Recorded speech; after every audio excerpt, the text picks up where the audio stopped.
Hello. Thank you, Tom, Graham, and Patrina. It's really exciting to talk again. We were in Battle last week, and here we come west. And I suppose I come here with the sort of good news. I know that I think Tom might have mentioned it earlier. I wasn't in his lecture, but I feel the reason I'm here to present to you is I work with two friends. We run a practice called Rabble Place. I'm from Sussex, and we work increasingly in Sussex. And I sort of come here with news from the front. We're sort of, I hope, at the vanguard of Action in Rural Sussex's Community Land Trust Hub. We were the designer for the Angmering Community Land Trust scheme, are the designer for the Angmering Community Land Trust scheme, which got planning at sort of 4 o'clock yesterday afternoon. So that was a really exciting step forward. I hope for heirs, and I'm still sort of smiling about it.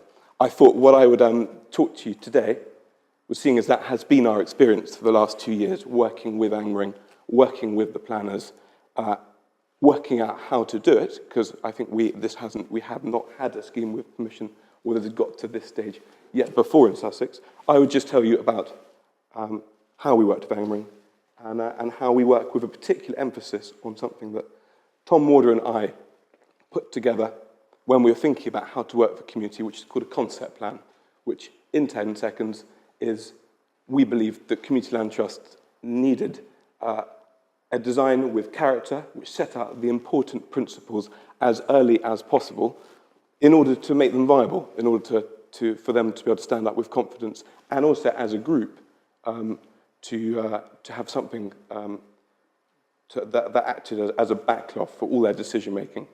The point here is that that level of design of principles came at the very beginning, in the first few weeks of working with a CLT. I've got a lot of slides, and I overrun last week, which is why I think I've been put to the middle. So I'm going to watch my watch, and we're on one of 37. We start with a photograph of the Mews at Angmering. Angmering is 12 houses, and we will come back to that at the end of the presentation. I'm going to sort of talk you through how we got there. As a practice, working with communities and working with Sussex means working at a range of scales. At the largest scale, we are the architects working for the Firle estate, just east of Lewes, who are having to produce a plan for their 5 villages, 2 churches, pubs, footpaths, 6 farms for the national park. The national park have asked them to explain all of their strategic decision making. We are doing that by drawing everything, showing a level of confidence and a level of knowledge, which I hope will bring the park with the estate.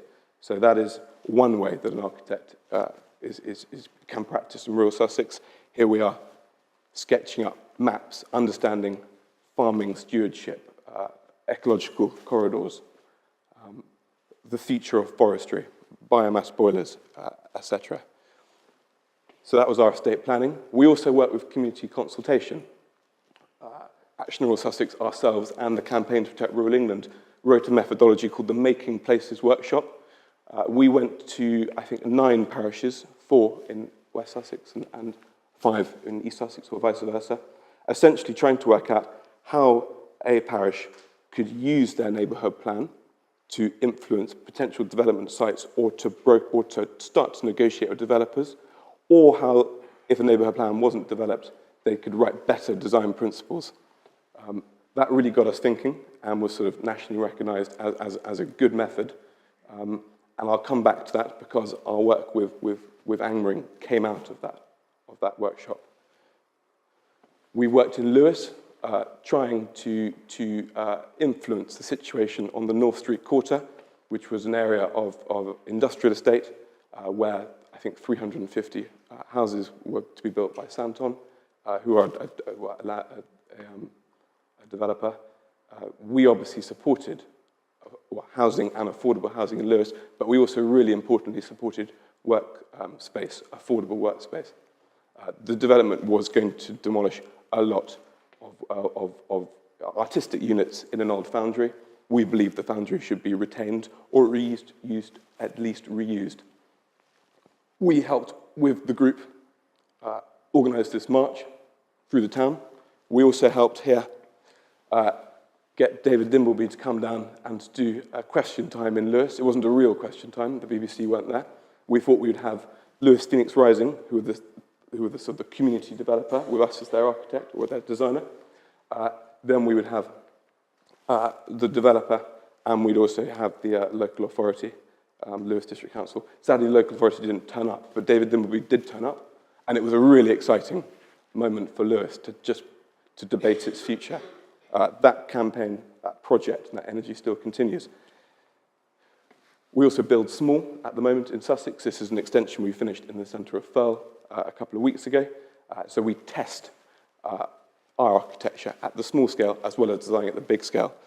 There it is with its 2 clients and little window, and I think I include that photograph just to say this was a highly sensitive project in the centre of Firle, in the conservation area, archaeological notification area, the national park, the full sort of shebang as far as difficulties go. And we really enjoyed working in such a sensitive place, which is how we also work with our communities. And this final part of our work, so we've got the estate plans, the community development companies, the community consultation, the sort of private extensions, and here we are working out with Angmering Community Land Trust how to front load the design in the project to be as transparent as possible, to show the community what the initial ideas were with a community exhibition, for 2 reasons: to raise interest in the project, to test people's opinions and to gather responses, and also to gain more members, importantly, for the Community Land Trust. I was include this slide here. I was thinking things in common between all those projects. I think what we realized with every project is that the ability to provide drawings to detail and to illustrate what community groups are thinking about, to illustrate how you can start to solve a proven need, essentially how to illustrate a huge level of paperwork, which many groups have got, is what we as architects bring. Once you can start to draw it, to illustrate it, to describe it, things start moving on quite quickly. And I suppose here I use a slide to illustrate that point. At Lewes, we wanted to explain to people how interesting the old ironworks were, where people worked, that were going to be demolished. And I realized the only way we could probably do that was by building a model of it. So we modeled every single little part at the very beginning of the project. Here we are with a full sort of laser cut model so that people could come and explore the idea, to see it. That's actually not me, George and David. That is me and 2 of the members of Lewes Phoenix Rising. And as part of that process here, we were drawing every part of the ironworks. And what I'm trying to explain again with these slides is that there's a level of confidence and conviction you can give to a project if you have the ability to present it well.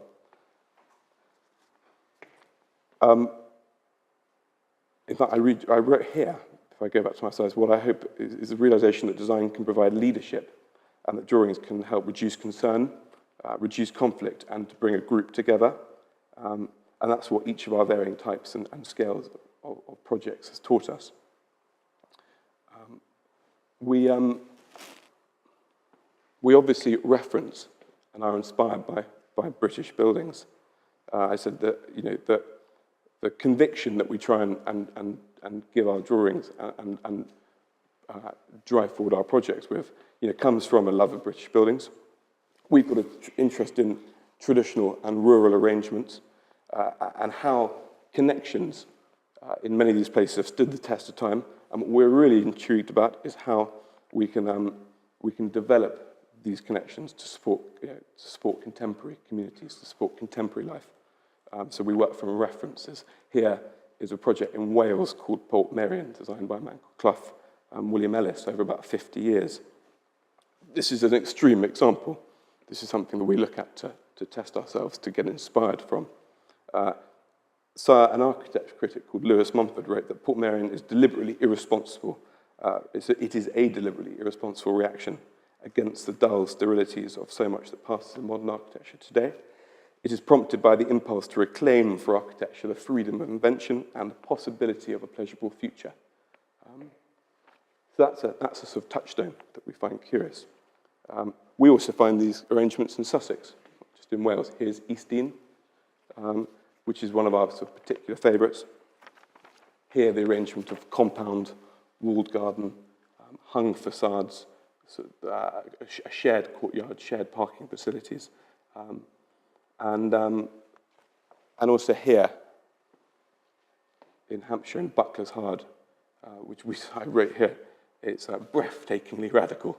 It's a totally new way of conceiving a community built around a common purpose. There's a sort of gentleness of and strength of purpose, which is really exciting. These are two very simple terraces, but the way they're arranged is really intriguing. We see that obviously in contemporary buildings too. Here we are. This is Ash Sakula Architects in Suffolk. This is built on the site of the old Adnams Brewery warehouse. A normal Suffolk regional house builder, and a conventional number of affordable houses in this development. The reason I share it, you can do different things. This is a standard house builder in Suffolk. I think it's Ryden Homes here. You also have an architect in Lincolnshire called Jonathan Hendry, again, who's working with regional house builders to produce sort of, gently different buildings. There is detailing and attention to detail and a sort of a gentleness about some of these details that you do not see in a number of more standard housing developments. These are what inspire us and are one of the things that inspired us for Angmering. This is a slightly more contentious example. This is a practice called fashion architecture taste, FAT.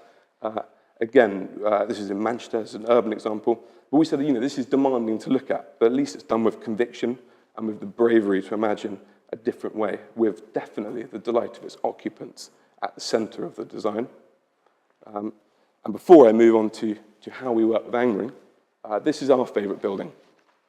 This is on the Firle estate. It's a granary.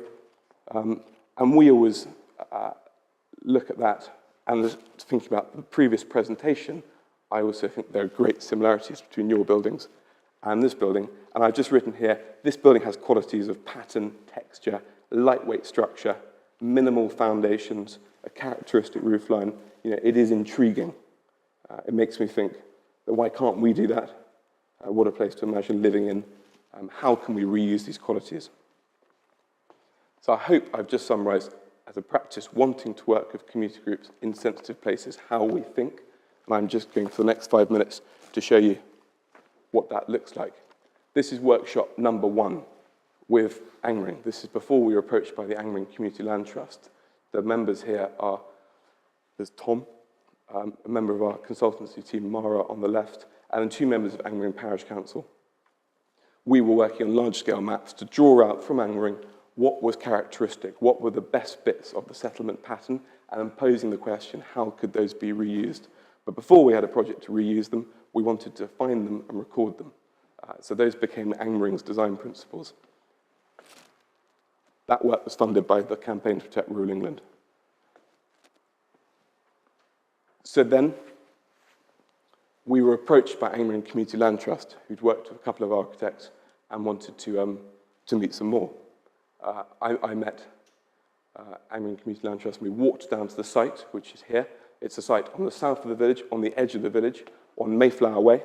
The road, which you see leading away from us in this photograph, is owned by the parish council, as was the field on the left. The site goes from the fence and the white post on the left, right to the semi-detached house in the background. It is about 100 metres by 30 metres. We went down there with the CLT, and obviously they said, what can we do? What could we do here? So I said, before we are signed up to do anything approaching planning permission or even detailed design or even design with a capital D, what we should do is a concept plan. We will work for 5 days with you, and we will try and generate some principles and an idea and a model to show you what could be possible. Obviously, we listened that afternoon to all of their design principles, all of their design ideas, and all of their favourite and least favourite bits of Angmering. We produced, I hope you can see this in the back, we produced a concept design. It had a plan, a schedule with the amount of accommodation, Angmering wanted a majority of 2-bed houses with some 3-bed houses to move up into, and also, interestingly, a 1-bed house on 2 levels and 2 1-bed flats. On that site, we said it's on the periphery, it's on the edge of the village. We really don't want it to feel like it's on the edge of the village. Could we produce something that maybe feels like a second core, another older bit of Angmering, that the sort of newer bits of Angmering have swelled out to meet? How can we create life on the street to make Mayflower Way, which is the access route, a proper village street rather than just an access route? So we set up 3 terraces. 1 terrace had behind it a community orchard, and then 2 terraces were close together with a mews between. We spent a lot of time, even at the concept stage, trying to balance it so that we got it about 10 meters apart, which gives us a traditional density, which involves a level of Jenga around bedrooms to make sure there's no overlooking. But that was something that we felt was really important. And this is, again, on sort of day 2 of the design process. So these principles are set, or they were suggested early on. And as I'll show you, they stayed. I'm running into a quick level of time. So here is a perspective we gave in the concept plan, looking down Mayflower Way. 1 terrace on the left, a further 2 terraces at the end with a mews between. We also said parking should be, well, unconventional yet traditional. So let's have some on the street, like in the village, and others tucked around in gravel parking areas or in sort of little parking areas, which I'll show you in the plan. But essentially, we broke it up, and it's not designated for each house. It is shared. Here is another image, still we're at the concept plan stage, looking down into the mews. These were images that Angmering then had, in which they used to approach, well, everyone, the parish council, new members, the community, and the planners. After the concept plan, we were then asked to do a pre-planning application. There were 2 deadlines to the pre-planning application. 1, could you do a community consultation, a community exhibition day? Once you've done that, please could you record that information and go and put together a pre-planning application to Arran District Council. In order to do the community exhibition, we needed an image that was easily understandable. We came up with a watercolour bird's eye perspective that was sort of, we felt like a National Trust map. It set out everything you sort of needed to know in one simple image. It described a zigzag row of roofs in the mews, which you can see on the sort of middle to right of the image, and then a traditional-ish terrace on the left. It gave a feel for the place. We also realized we wanted to illustrate it with, so I know I've got a minute, we wanted to illustrate it not just with what we wanted to go model heavy. We wanted people to really see and experience what it was like. Here's George back in the workshop. We made the 2-bed house, which is the majority of the development, at 1:20, so it was doll's house size. We made all of the furniture in it, all the suggested layouts of the kitchen, and the roof came off, so you could see both levels. Here we are at the community consultation. Here it is in the room. I think 90 people came that day. It was actually quite a happy day. It was the first day that all the neighbours on Mayflower Way had actually met one another. So it had that sort of atmosphere. After pre-planning, after the community consultation, we submitted planning. We then worked actually for a period of about a month very closely with Arran District Council to tweak different areas. And we kept looking back with the community at these sorts of photographs. This is a very traditional image, but what we're interested in is it also has some very contemporary parts to it, or it has some parts to it that can be interpreted and reused for modern life. We think there are many delightful details. The painted stones as the bollard detail, the fact that you've got grass verges, low walls, bits of informal landscape, bits of formal landscape, actually panes in the windows, very simple roof lines, one's coloured, one's white. These little contrasts are things we kept discussing with Angmering. I have 6 slides to go, and I'm going to race through them. Here is our final design plan, which as of today has development permission. And again, you'll notice from the concept plan, the 3 principles for Angmering have stayed. There are 3 different terraces. 1 has an orchard in front of it. 2 are slipped next to one another, so you get intriguing views into the mews. The mews have stayed part of the design, and again, that is still pedestrian and 10 meters wide. Parking is around the right, it's up on the left, and it's along the road.